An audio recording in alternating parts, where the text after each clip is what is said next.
بسم اللہ الرحمن الرحیم نحمدہ و نصلی علی رسولہ الکریم۔ ناظرین گرامی، اس وقت ہم منشاوی ہال میں ہیں اور میرے عزیز دوست جناب ابو ایمل بھی میرے ساتھ ہیں۔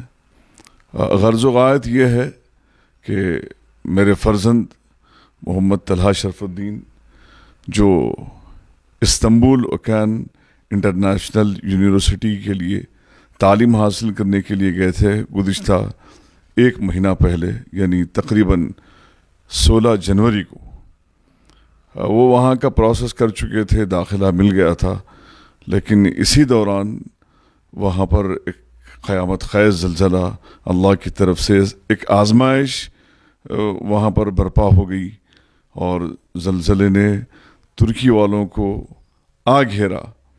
تو یہ وہیں پر تھے اور یہاں بھی ہم سب بے چین تھے کہ ان کے دوست احباب ہیں، رشتہ دار ہیں، والدین ہیں، سب چونکہ یہ بچپن سے اپنے اندر ایک ملی جذبہ رکھتے ہیں، خدمت کرنے کا جذبہ رکھتے ہیں، سوشل کاموں کے اندر آگے رہتے ہیں۔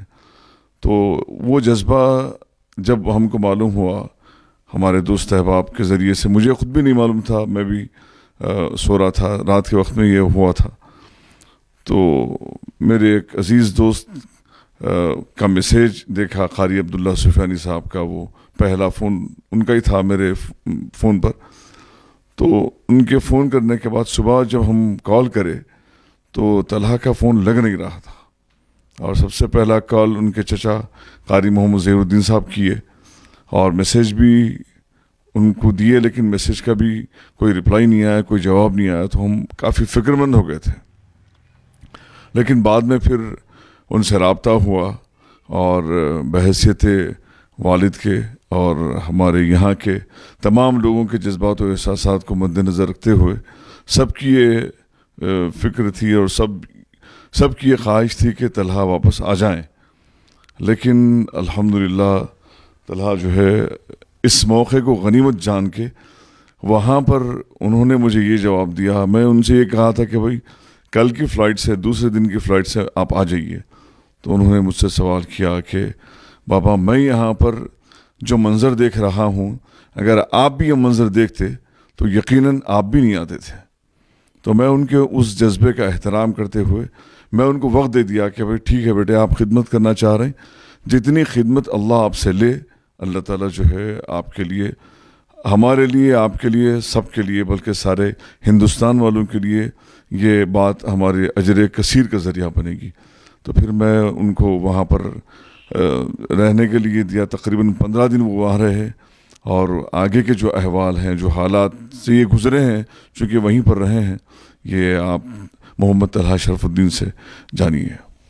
بسم اللہ الرحمن الرحیم۔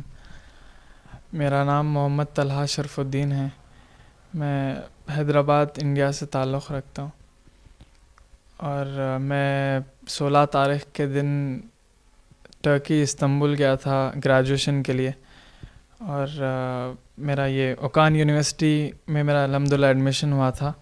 یہ میرا اوکان کا کارڈ ہے، اور سب الحمدللہ ایک نارمل ڈے تھا، ایک نارمل رات تھی۔ میرے خاص دوست سے بات ہوئی تھی جو ایجپشن تھا، اور میں ان سے وہاں پہ یونیورسٹی میں میری دوستی ہوئی تھی، تو ہم لوگ 17-18 دن سے ایک ساتھ ہی تھے۔ اور میری وہ محمد ان کا نام تھا، ایجپشن جو تھے، انہوں ہاتائی گئے ہوئے تھے 3 دن پہلے ہی، ارتھ کویک سے 3 دن پہلے ہاتائی گئے تھے۔ تو میری جس دن ارتھ کویک ہے اسی دن رات میں 12-1 بجے بات ہوئی تھی، کچھ ہماری 15-20 منٹ بات ہوئی، تو انہوں بولے تھے کہ میں 4-5 دن میں انشاءاللہ واپس آنے والا ہوں۔ تو ہم کچھ اپنے طریقے سے کچھ پلان کر رہے تھے، تو اس کے بعد میں پھر 2-2:30 بجے تک سو گیا تھا۔ پھر صبح جب اٹھا میں، تو میرے جو روم میٹ تھے رو رہے تھے وہ لوگ، تو میں پوچھا کہ کیا بات ہے، تو لوگ سنائے کہ مراق کی پوری فیملی، وہ ٹرکش تھے، انہوں ہمارے پاس اس لیے رہتے تھے استنبول میں کیونکہ ان کا جاب ہمارے استنبول میں تھا، اور ان کی پوری فیملی ہاتائی میں رہتی تھی۔ تو جب یہ سب ہوا تو انہوں بولے کہ ان کی پوری فیملی ان کا پورا گھر ٹوٹ گیا, ڈسٹروائے ہو گیا بول کے بولے تھے. تو پھر اس کے بعد میں اس کے بعد محمد کو کانٹیکٹ کرنے کی کوشش کرا تو محمد کا کوئی کانٹیکٹ نہیں لگا میرے کو. آپ کے مصری دوست تھے جو محمد میں جو مصری دوست ہے, تو ان کا کوئی کانٹیکٹ نہیں لگا میرے کو. پھر اس کے بعد یونیورسٹی کے میرے جو دوست تھے, میں سب کو کانٹیکٹ کرنے کی کوشش کرا, بعض کا لگا بعض کا نہیں لگا. اور پھر میں گھر والوں سے بات کرا, بولا کہ الحمدللہ میں سیف ہوں. کیوں بول تو گھر سے میرے چاچا کے اور بابا کے سب کے کالز آ رہے تھے, اور میرا فون بند تھا. جب پھر بعد میں فون ملا اور میں جب فون چارج کر کے بات کر لیا, تسلی دے دیا. اس کے بعد پھر رات میں میری جب بابا سے بات ہوئی تو بابا بولے کہ بیٹے فوری آ جاؤ واپس, میں نیکسٹ فلائٹ کرا رہا ہوں, فوری آپ آ جاؤ. تو میں وہ چیز سے ایگری ہو گیا تھا. پھر اس کے بعد پھر میں بابا کو کال بیک کر کے بولا کہ بابا یہاں کے حالات فی الوقت ایسے ہے کہ سب چیزیں ایک ساتھ چھوڑ دے کے یہاں پہ آ جانا میں مناسب نہیں سمجھتا ہوں. تو میرے جتنے اوکان کے دوست تھے سب کی فیملیز کے تھوڑے ممبرز چلے گئے تھے, ارتھ کوئک میں انتقال ہو گیا تھا کئی سارے لوگوں کا. تو جب میں ہاتھائی گیا ٹرک کے ساتھ, ہم لوگ وہاں پہ ویلفیئر کا جو کام کر رہے تھے وہی ٹرک کے ساتھ میں جب ہاتھائی گیا تو وہاں پہ معلوم ہوا کہ اوکان کا ایک اسٹوڈنٹ بھی آیا ہوا ہے یہاں پہ. تو لوگ میرے دوست کی باڈی آئیڈینٹیفائی کرنے کے لیے مجھے ہی بلائے تھے. تو میں یہ دیکھ کے بولا کہ یہ ایجپشین ہے اور ہمارے کالج کے یونیورسٹی کے تھے بول کے. اور ہاتھائی وہ ایسا مقام ہے جہاں پہ سب سے زیادہ ارتھ کوئک کے سمٹمز تھے اور سب سے زیادہ نقصان وہاں پہ ہی ہوا, سب سے زیادہ ڈسٹروائے وہیں ہوا. تو میں ہاتھائی جب گیا تھا ریلیف کے کام سے جو ٹرک کے ساتھ, تو میں بہت سارے بستیوں کو ڈھیر ہوتے ہوئے دیکھا.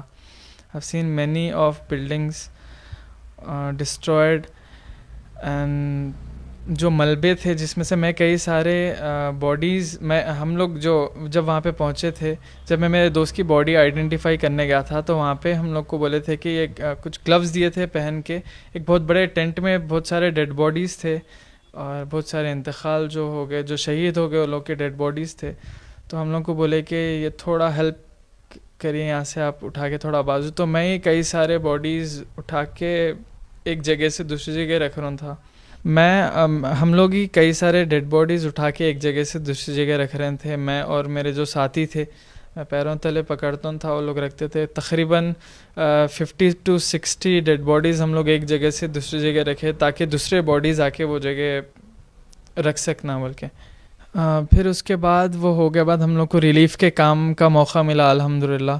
ہم لوگ بہت سارے ریلیف کے کام کرے. وہاں پہ کیمپس تھے, وہاں کے لوگ جو لوگ کے ساتھ میں وہاں پہ تھا وہ لوگ بہت سپورٹ کرے اور ہر چیز بتاتے تھے, نیکسٹ کیا کرنا ہے. پوری ایک ٹیم ورک رہتا تھا وہاں پہ.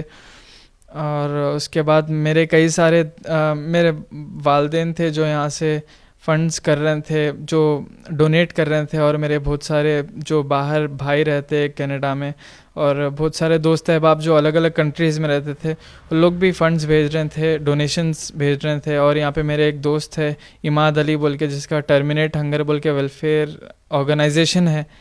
بہت سارے اولڈ ایج ہومز کے اس میں بہت سارے خدمات انجام دیتے ہیں تو انہوں بھی بہت سارا ماشاء اللہ انہوں اچھی خاصی موٹی رقم کی ڈونیشنز کر رہے تھے یہاں سے حیدرآباد سے. اور میں بہت سارے لوگوں کا شکریہ ادا کرتا ہوں کہ ایسے مومنٹ میں آگے بڑھ کے اور ایسے ہارڈ ٹائمز میں لوگوں کی مدد کرے. تو میں نکلنے سے کچھ دن پہلے حیدرآباد سے بھی ایک بہت بڑا کارگو آیا تھا وہاں پہ, جو آپ یہاں کے لوگ جو آگے بڑھ کے تعاون کرے, جو ان کا ڈونیشن رہا الحمدللہ وہاں پہ صحیح سلامت پہنچ رہا تھا اور لوگوں تک پہنچ رہا تھا. میں جو آنکھوں دیکھی بات بول رہا ہوں وہ لوگوں تک پہنچ رہا تھا. میں بہت بہت شکریہ ادا کرنا چاہتا ہوں حیدرآباد والوں کا بھی کہ ایسے وقت میں آگے بڑھ کے آپ کسی کی ہیلپ کرے. میرے کالج سے جو تھے اور جو میرے ساتھی تھے, میں اپنے ساتھ کے 4 لوگوں کو کھویا جو میرے گروپ کے تھے. ہم لوگ کا ایک 12-13 لوگوں کا گروپ الحمدللہ بن گیا تھا, وہاں پہ فرینڈ سرکل جیسا بنتا. تو میرے 4 دوست, جس میں سے میرا عزیز دوست جو ایجپشین تھا محمد, میں جس کی باڈی آئیڈینٹیفائی کرا, وہ دوست کو بھی میں کھو دیا. وہاں پہ جو ریسکیو ٹیمز ہے، ریسکیو ٹیمز اپنی جی جان لگا کے وہاں پہ باڈیز کو نکالنے کی کوشش کر رہی ہیں، اور وہ بہت ہارڈ چیز ہے باڈیز کو اتنے بڑے 7-8 فلورس کی بلڈنگ میں سے نکالنا، بٹ وہ لوگ اپنا they are trying the best.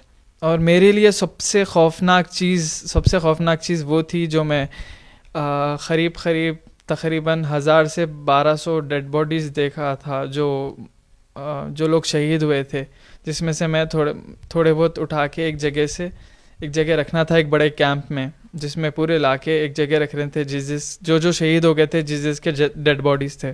Relief کا جو کارٹون کا جو سامان وہاں پہ آ رہا تھا، جو استنبول کے مقامی لوگ تھے، وہ لوگ ریلیف کا جو سامان جو ڈونیٹ کر رہے تھے، اس کو ہم لوگ ایک الگ باکسز میں پیک کرتے تھے، جو بچوں کا الگ باکس اور جیکٹس کا الگ اور بلینکٹس کا جو وہاں پہ ریکوائرمنٹ رہتی تھی، کھانوں کا الگ باکس پیک کر کے اس پہ لکھ دیتے تھے اور وہ کنٹینر کے ذریعے بھیجا دیتے تھے. نہیں، الحمدللہ حیدرآباد آنے میں کوئی مشکل نہیں ہوئی. میں اور بابا کو بولا تھا، ریکویسٹ کرا تھا کہ بابا میں اور تھوڑا رکنا چاہ رہا ہوں یہاں پہ، تو بابا تو پہلے ہی میرے جذبات کو سمجھ کے میری ٹکٹ ایکسٹینڈ کر دیے تھے 16 تک. تو بابا وہ ہوئے سے دوسرے دن اس میں کو بلا رہے تھے، مگر میں گوارا نہیں سمجھا ایسے مومنٹ پہ اپن ہمت ہار کے واپس آ جانا. تو میں وہاں پہ رک گیا اور میرے جو دوست تھے ان سے کانٹیکٹ کرا، جو وہاں پہ باحیات تھے سب سے کانٹیکٹ کرا، سب سے ملا کرا، اور لوگ کے ساتھ پھر ریلیف کے کام میں لگ گیا. جب میں پڑھنے کی نیت سے گیا تھا، پھر اس کے بعد اوکان تو اب آن لائن کلاسز لوگ سٹارٹ کر دے رہے ہیں، تو آن لائن کلاسز جب تک رہیں گے، جب تک آن لائن کلاسز، پھر اگر موقع ملا اللہ میاں اگر پھر موقع دیا تو پھر انشاءاللہ پھر چلے جائیں گے واپس ٹرکی پڑھنے کے لیے. یہ تمام تفصیلات بتانے کی غرض و غایت یہ ہے کہ میرے عزیز دوست جناب ابو ایمل جو ہے یہ تقاضا کر رہے تھے کہ بھئی ایسی خدمات جو ہمارے حیدرآباد کے فرزند ہیں، یہ ان کی خدمات کو عوام کے سامنے، بالخصوص نوجوانوں کے سامنے پیش کیا جائے، تاکہ ان کے اندر بھی یہ ملی جذبہ اور ملی ہمدردی ہو. جہاں حالات کو دیکھ کر لوگ واپس پلٹ جاتے ہیں یا پھر واپس اپنے گھروں کو چلے جاتے ہیں، ایسے موقع پہ وہاں ایک نوجوان بچہ بالکل جو گھر چھوڑ کے گیا تھا، جس کو اپنے والدین کی بھی یاد ستاتی تھی اور رہی ہوگی، دوست احباب کی بھی یاد ستاتی رہی ہوگی، اور سب سے بڑی بات تو یہ ہے کہ پہلی مرتبہ وہ اتنے بڑے سفر پہ گئے تھے، اور وہاں اپنے چشمدید لاشوں کے انبار دیکھنے کے بعد ان کا جو جذبہ رہا خدمت کرنے کا، تو میں اللہ کا شکر ادا کرتا ہوں کہ اللہ کا فضل و احسان ہے کہ اللہ تعالیٰ نے خاندان شریفیہ میں ایسے نوجوان اور ایسے سپوت دیے ہیں. میں اللہ سے دعا کرتا ہوں کہ ہماری نسلوں کو اللہ تعالیٰ نہ صرف قرآن مجید کی خدمات کے لیے بلکہ ملی خدمت کے لیے ہماری نسلوں کو قبول کر لے. اور ان کا کوئی ارادہ نہیں تھا. ہمارے کئی دوست احباب تقاضا کر رہے تھے کہ ہم ایئرپورٹ جائیں گے، طلحہ کی گلپوشی کریں گے، ان کو بہت اچھی طریقے سے ان کا استقبال کریں گے. تو خود بنفس نفیس یہ خود بھی نہیں چاہ رہے تھے، اور پھر میری طبیعت بھی گوارا نہیں کر رہی تھی کہ جو آنکھیں لاشیں دیکھ کے آئی ہیں، ہم کیسے گوارا کر سکتے ہیں کہ ان کا استقبال کسی پھول سے کریں. یقیناً آپ کا جذبہ قابل تحسین ہے، آپ کو پھول نہیں، آپ کو سونے کے ہار پہنانے چاہیے، لیکن جس مقام سے آ رہے ہیں وہ مقام سے آنا، اور اس کے بعد میں آپ کے جذبے کے لیے صرف یہی سب سے بہتر تھا کہ آپ کے لیے دعا کی جائے کہ اللہ تعالیٰ دنیا اور آخرت میں آپ کو سرفراز کرے، آپ کی تعلیمات میں آپ کو بے انتہا مدد کرے، اعلیٰ تعلیم نصیب فرمائے. اور یہی کچھ جذبات تھے جو ابو ایمل صاحب یہ چاہتے تھے کہ بھئی یہ چیز ہماری حیدرآبادی عوام کے سامنے آئے، ساری دنیا کے نوجوان کے سامنے آئے. میں اللہ تعالیٰ سے دعا کرتا ہوں کہ اللہ تعالیٰ آپ کو جزائے خیر نصیب فرمائے. جزاک اللہ خیر.